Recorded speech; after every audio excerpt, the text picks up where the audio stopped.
Hey guys, I hope everyone is doing well. Here with what I'm calling Ed Vlog, first episode, and yeah, just wanted to make some tweaks, I guess, to some of the content that I'm putting out. Not that I was feeling disengaged by things, but felt I was getting into a bit of a rut with like pickups videos, the odd like Let's Get Physical episode, even they have been fairly few and far between. And yeah, just wanted to do something perhaps with a bit of a broader scope to it. So not just focusing on stuff I've grabbed, but what I've been up to, stuff I've been playing, perhaps watching, listening to, bit spinning the wheels of steel, a bit of a Vinny vinyl, or podcasts.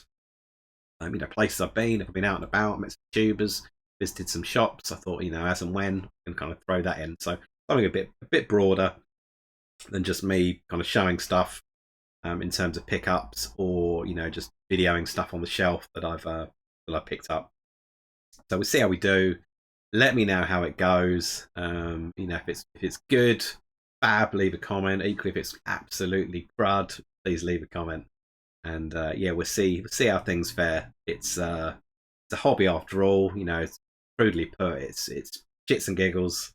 And I started this really to try and learn a few new things, being in front of camera, which that's prior to that it's probably like super like nerve wracking, particularly on that first vid. So I kind of wanted to get a little bit more comfortable in front of the camera. I've still got a long road ahead of me, and an equally long road ahead of me was the other part, which is just learning some of the technical stuff, the video editing, pulling stuff together. So for this, I've made a couple of little tweaks. Some of you probably use it already. I'm using like OBS on the laptop, so I've got like a camera linked up to that. A couple of very cheesy Ed Vlog and Retro Ed overlays. So I thought I'd learn a bit more about that. Perhaps with a view to do some live streams, perhaps some other stuff. So tinkering behind the scenes on that kind of thing. And then the other piece as well is the camera. So in the past, I've always used my mobile phones. I did buy, it's fairly cheap and cheerful, but just Sony entry level kind of vlogging camera, but you can take pics on it, do videos as well. It's does what it needs to. It kind of connects up. It's like a USB C through to the laptop. That's fairly straightforward to do. It's not like, I don't think it's 4K or anything like that. Just trying something a bit different. We'll see how we fare. So without further ado, let's get stuck in. Episode 1 of Ed Vlog. Hopefully that sets a little bit of context for what we're going to be going to. I have got my phone down in front of me just to list stuff out, because my memory is absolutely appalling, and year on year I forget more stuff, and probably week on week I probably do as well. But we're going to cover off stuff been played, stuff that's been watched on the telly.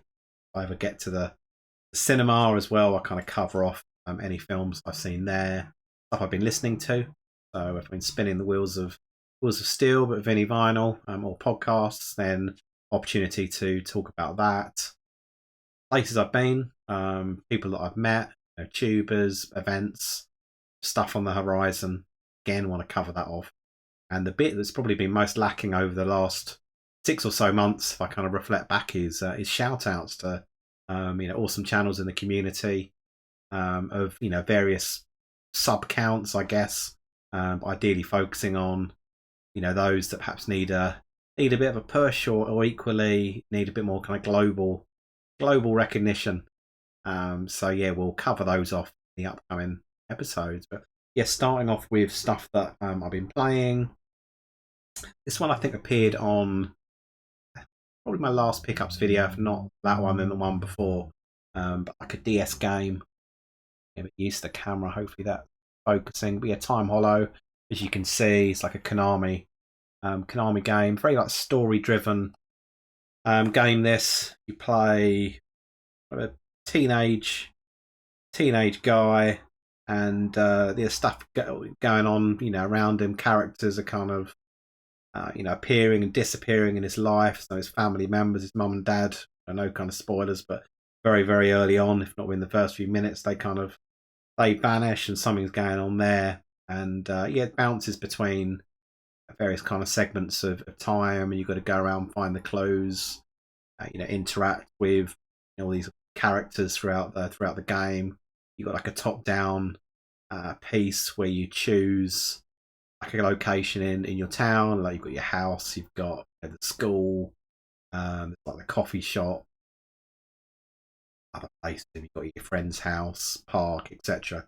By going to these places, you pick up clues which basically help you further uh, the storyline. But it does, I think, on first play, I thought it would be more open planned uh, than it actually is. It's quite linear when you get into the nuts and bolts of it. You have to do a certain thing in order to move to the next part or gather a certain piece to be able to unlock a certain puzzle. So far anyway, there's not really there's not multiple paths. Doesn't seem to be. It's just kind of one way through. But that said, the story is top notch. It's a good little bit of like voice acting in there is pretty decent. Nice kind of colourful graphics, and yes, I can't grumble. Really, one for the commute or in front of the telly and the family's hogging the remote and watching stuff you really don't want to watch. It's that kind of distraction. Yes. So there's that. It's bounced around a little bit. So yeah, maybe not be expecting me to put this one up. Yeah, Duncan's Yo-Yo. If you remember them, but yeah, I had two types of yo-yo growing up. I had either a Duncan's, and also you got those ones that were branded with like Sprite or 7-Up, Pepsi, Coca-Cola, whatever, those kind of little ones at school. I remember them in their kind of abundance. But this one just, yeah, went to a toy shop recently, had to get a few bits for birthdays and other stuff, and yeah, this was on the side, so I thought I'd grab it. Something like a couple of quid. It was set up. It said I didn't read it properly. I got it back, was playing with it, and it literally just returns. It doesn't kind of spin to do like tricks. So I had to dismantle it a little bit and loosen the string and put it back together. But now, not that I can do many tricks. I can walk the ruddy dog, do a very lame clock thing. One for another video, perhaps. But yeah, just a bit of a laugh. There's a name of the tuber. There's fantastic tuber who puts together makes his own music, puts it to like animated videos and stuff. I'm sure he did one where he's doing like all these funky yo-yo tricks. Guy is a legend. So yeah, it's Are You Okay 2000 maybe. I'll dig it out, put it in the. I remember I put it in the description. Check him out. Far better than me. The other thing I grabbed in the toy shop, I did put it on the old Instagram. If you do follow that, but yeah, some Lego. See, kind of Lego Shuttle. Yeah, fairly kind of small size model. It was cheap as chips, like 7 or 8 quid.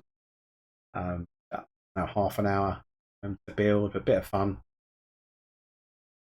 I haven't got it with me, but yeah, the box looked proper retro.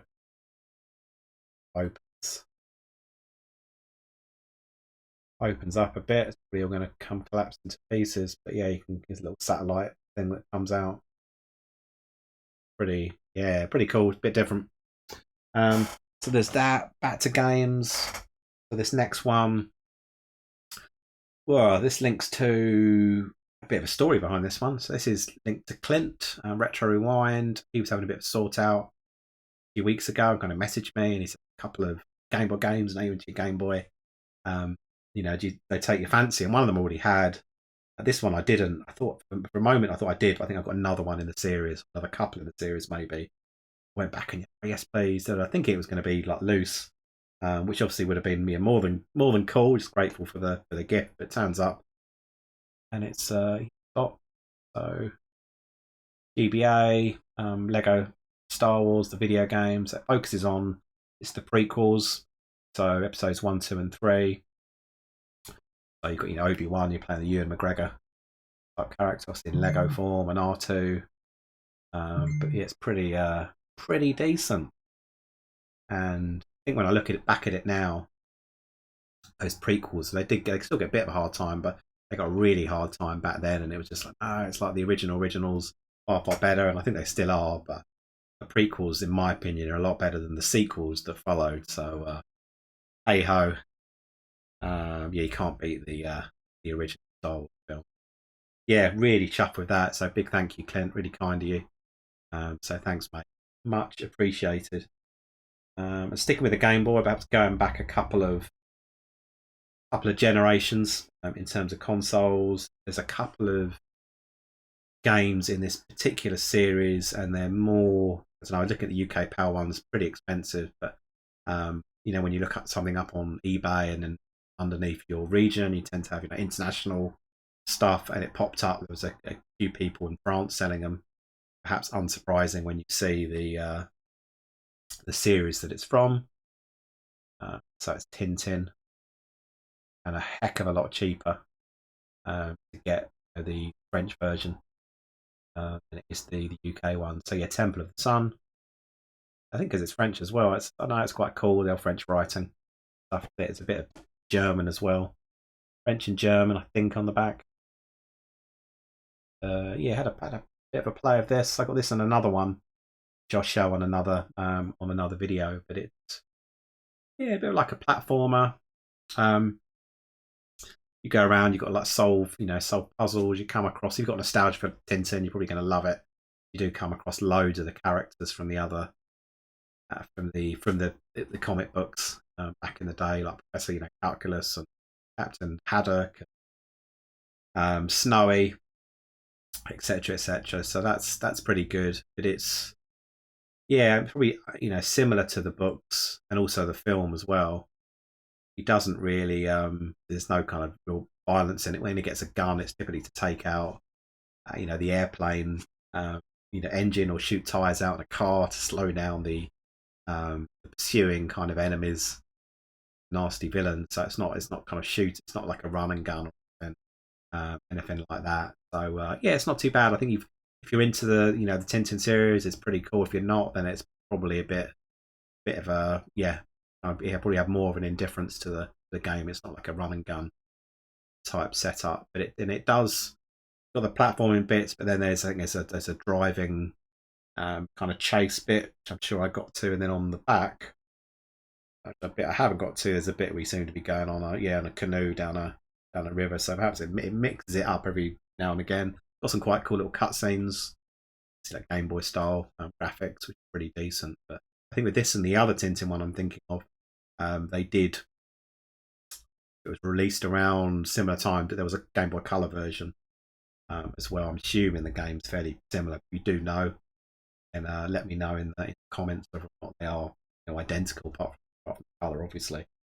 There's that piece, and then the final thing, which probably a couple of hours into, but pretty decent. Yeah, decent so far. Signalis for the Switch. And I picked this up. Pretty sure it was Rob, Champion 2D Rob, had this on his pickups. I thought, you know what, that looks pretty decent. It's kind of a not isometric, got a bit of a 3D top-down view on the main character. Very again quite puzzle driven.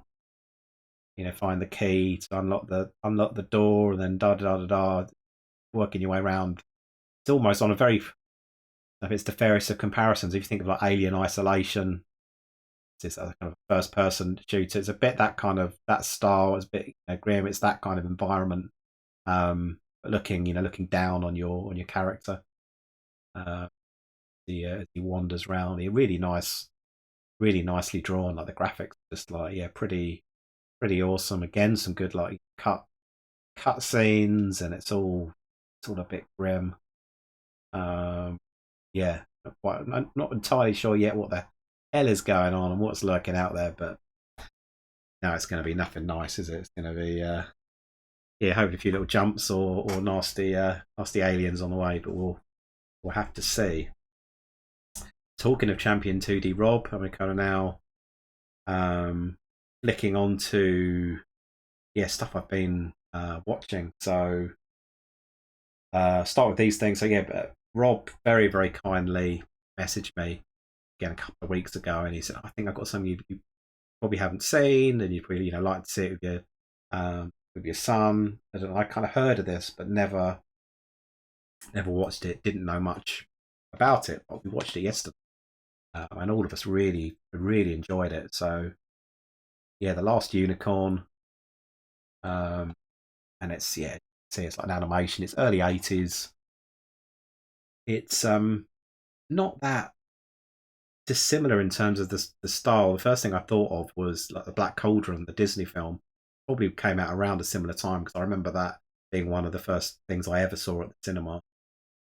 So don't be fooled by the name. It's like a lot of cartoons around that time, and equally, children's films in general. There's kind of some dark undertones and elements, and there is a bit of that in this, even though it's a U, supposedly.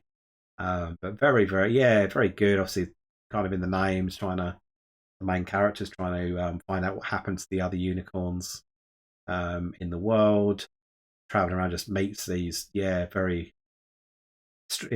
unique kind of characters. There's kind of magician guy. There's a grumpy old king that's played by Christopher Lee, and the voice acting, the cast is just like absolutely bloody stellar. So you got Christopher Lee, Alan Arkin, Jeff Bridges, Mia Farrow, Murder She Wrote, Angela Lansbury. Absolutely awesome. I did genuinely. I was watching it and I thought, oh, I feel a little bit. Well, that's kind of westernized in terms of some of the characters. Equally, some of the artwork does have a bit of a Japanese feel to it. So I default was it's Studio Ghibli. When I looked it up after having watched it, I think a lot of the core team that did the animation on it that were out in Japan were actually pulled in as part of. I don't know if they were kind of acquired by Studio Ghibli or went on to form Studio Ghibli, but a lot of those people were involved in this. That's pretty cool. So yeah, absolutely. And the soundtrack as well.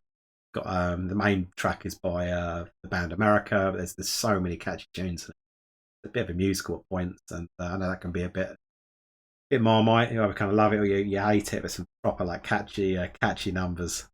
So you're really digging that. So thanks, Rob. That was very kind of you.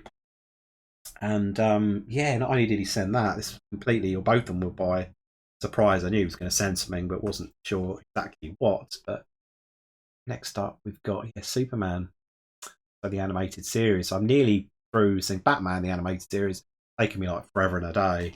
Kind of on and off, kind of whacking it in the PlayStation. That's the DVD player we've got, and this is I think the animated series piece. This one, so the Superman came out I think shortly, maybe a year or so after the Batman series came to a conclusion. But yeah, you really can't see, but it kind of just the way it's been printed out, slightly like embossed with a shiny feel to it. Really nice, lovely box set, 7 discs, 54 episodes. So I'm gonna have some good time in the DC land, and that's for sure. So big thanks to Rob. I'll leave details below and his channel. I'm sure most, if not all of you, already subscribe to Rob, but if for some crazy reason you don't, then please go ahead and check out his awesome stuff. He's got some really cool taste, and I do tend to find if I'm watching it and there's something which I haven't come across, it's normally a bit kind of piques my interest. I'm like, it's probably Rob's going to be pretty decent. So he drives pretty more than he knows some of my some of my purchases and some of the stuff I go out and get. I've been watching those. Other stuff I've been watching, it's on Amazon Prime, so I haven't got anything to hold up. But people have been going on and on about this Star Trek Picard, Jean-Luc Picard, and I've just literally crashed through it in probably a couple of weeks. I think it's 3 seasons, only about 10 episodes perhaps per season, so it's not loads and loads and loads, but it's been pretty addictive. I am more into my Star Wars than my Star Trek. Star Trek, I think my main love is probably for the first 2 films, particularly the second one, Wrath of Khan. Can't get enough of that. But out of any of the series, the one that sticks for me is Next Generation. That's purely probably around it was a time I remember getting back from school, and then Sky One it was on about 5 or 6 o'clock, so I'd kind of watch watched that before having my tea, having my dinner, and didn't watch it religiously, but watched probably most nights I'd whack it on and have a viewing. So that is kind of nicely linked back to that. Very very good, particularly the third season. Again, I wouldn't give any kind of spoilers, but yeah, a lot of nice links back to the series itself, and just very very well done. I guess with the kind of the advancement of what they can do with special effects and what they can do with having some Amazon money as well. It does no harm. That awesome viewing. So love that.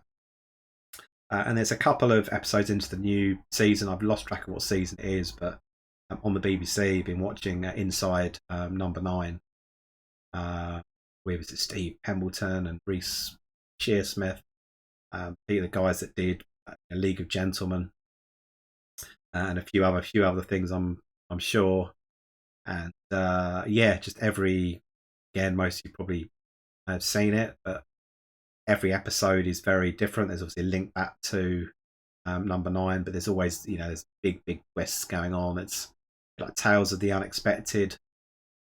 So you never quite know what's going to happen. Just 30-minute episodes, and completely different characters every time, completely different eras. Some of them, kind of modern day, and some maybe in the future. There's one in a call center. There's always murder scenes. There's I think a medieval one. It's all sorts going on, and it's tip top. So first two have been very good. I did prefer the first episode to the second one I watched last night, which was good, but not perhaps as good as the first. So yeah, if you haven't seen it and you've got a way of watching it, and then go and check that one. And yeah, the film, which I've seen more than probably most films, Return of the Jedi. So yeah, 40-year anniversary of that. So custom and May the Fourth be with you and all that good jazz. So that again that had another airing this week, and my son got into little various bits of it. He was paying more attention than others, but yeah, I'm a big kid. Absolutely love that film. So that was the other thing. We'll see what's on the old box this week. What we're going to watch. I think Succession, quite into that as well. So I think it's the final season. We're about halfway through with Brian Cox, and that's if a Rupert Murdoch type setup with media mogul and all kinds of funky stuff going on in the family, and other people trying to succeed from his reign of this mega company. So dark humor chucked in. So that's pretty cool. So that's what I've been watching, listening. A couple of bits going on in the old car. Back in the day, I used to like the old Extreme. I don't know if you guys, listen to them or remember them, but they've kind of stayed alive in one guise or another throughout the years. But I think it was Porno Graffiti. One of the albums I remember from back in the day. I remember there was what's it called? Drums. Completely gone out of my frame. The guitarist Nuno Benincourt. More than words. Absolutely genius guitarist, even from back then. But now some of this, so I think the new album's coming out, which is called Six, and they've released probably 2 or 3 songs from it. There's one single I think so far called Rise, and if you're into your guitar or anything kind of rock related, you bloody love it. It's absolutely awesome. One of the finest modern guitar solos I've come across. The guy's the wizard. So I had a wizard on the yo-yo, a wizard on the guitar, but stunning. So I can't wait for that album to hopefully the next few weeks it will come out properly. And then the other thing that's been on in the car is again you might not have heard of it. It's like a Belgian band called Deus. No idea if they're still around, maybe not. But back in the 90s, they did an album called Worst Case Scenario, and it's pretty grungy sounding, but then they pop out the other kind of violin and stuff like that. But they sing. I thought they were an American band when I first started listening to them, because they predominantly sing in English, and it does sound a bit like they've got American accents, but no, they kind of from Belgium, but really really cool. So I've been listening back at that. Some awesome little bass licks and amazing again, another amazing guitar work on that, catchy tune. So yeah, check them out if you haven't come across them. Deus and the album, a few great albums, but the main one I love is Worst Case Scenario. I remember I put a little picture up, and so that stuff we listened to. What's on in terms of visits and bits like that. So we went to Star Wars Celebration a few weeks ago now, and did 3 days. Thought, is this gonna, it's going to be enough, because normally it's at the London XL Centre. Those of you that have been to anything at the XL, typically when there's an exhibition, they might only just have part of the centre open, and that for your event you're going to, and then there'd be several other events going on. But this was 100% Star Wars. Everything in the space was Star Wars. I'm going to need a bit of time, and I knew a few other people were going. But yeah, there's a fight for tickets online, which is always still a bit of a pain. These bloody servers. Ended up getting 3 days. The first, so I did Friday, Saturday, Sunday.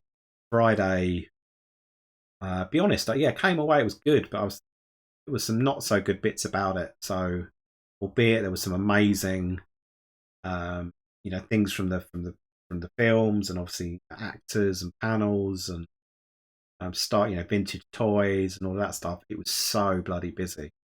And on reflection, that evening was like they didn't even check tickets. There's all this kind of X-ray machines, and I had like my phone battery is like absolute pants at the moment, so I have one of those like backup charging things, and that kept setting the thing off. Like, it's just this, but load time of that, didn't even check my ticket, which is a bit weird. So I do wonder if word got around on that Friday, because it was so rammed.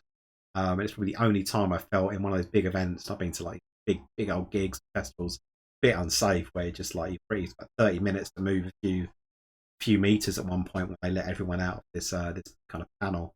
The first day I was just like, oh, not so good. Second day, was about to going in pretty much, and someone messaged me, and a tuber, Dave, Vintage Toy Rush, and said, look, a few of the guides are here. We're by Costa, da da da da da. If you're around, then message. Da da. So yeah, caught up with them and had an absolutely awesome time. About 10 or so guys and guys and girls, I should say, in the group. Doing Scuba Pete, guy had come over from the States. So yeah, tuber that's absolutely booming awesome. He got involved in the very kindly got involved in my retro gaming series, and never met the guy, like probably like all of them, never met them kind of properly. So that was really cool, and it was good to kind of share the experience and travel around and see different things going on. So there was all sorts, like I say, there was panels, some of the actors from the films, some of the trailers for upcoming like TV series, films. Hasbro had like a stand there with all their Star Wars toys, but also Indiana Jones. So I don't know if it's in preparation for the Dial of Destiny, but they were re-releasing the figure line that they did back in the day, linked to Raiders of the Lost Ark, but then also releasing figures linked to the other films, and some characters which they've never, like Short Round as well, from Short Round from Temple of Doom. So other characters that were never kind of released before, but they're doing in the retro style packaging. So that was good fun. And then on the final day, it's a bit more back to kind of stay by myself, looking around, bought a couple of bits, met, did a lot of photo.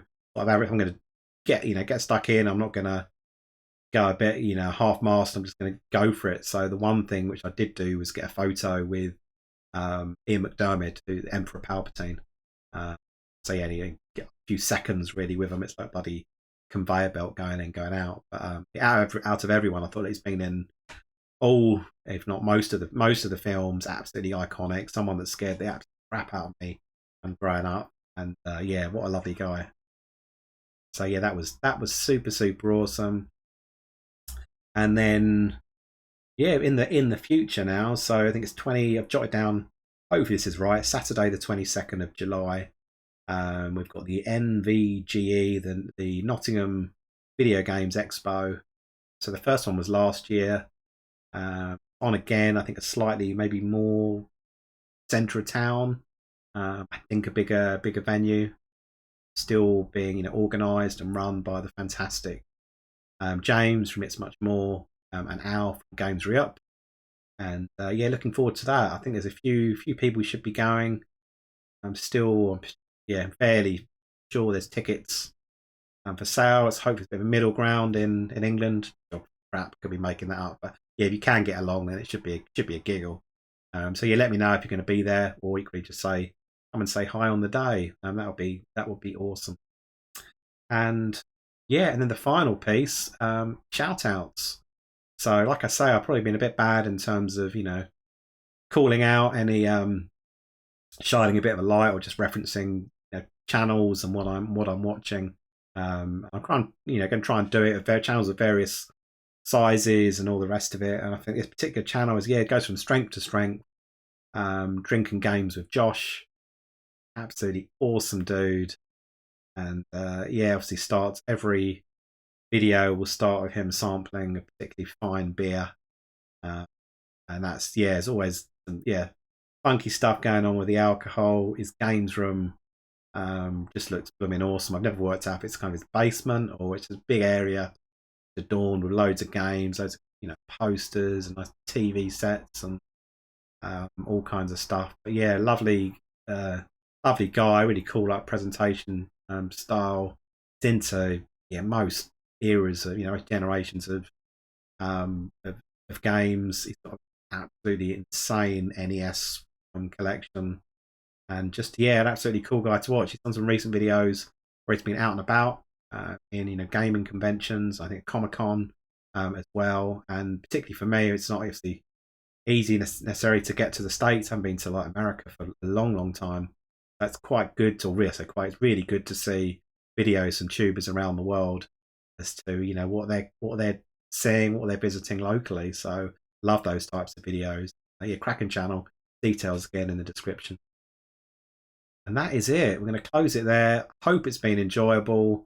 Let me know in the comments. If it's been cool, then let me know. But equally, if some bits that haven't worked or I'm going off on a bit of a tangent, I probably am, regardless of that. But just let me know. Always like the banter, and hopefully I'll see you very soon. All the best, whatever you're up to, and laters.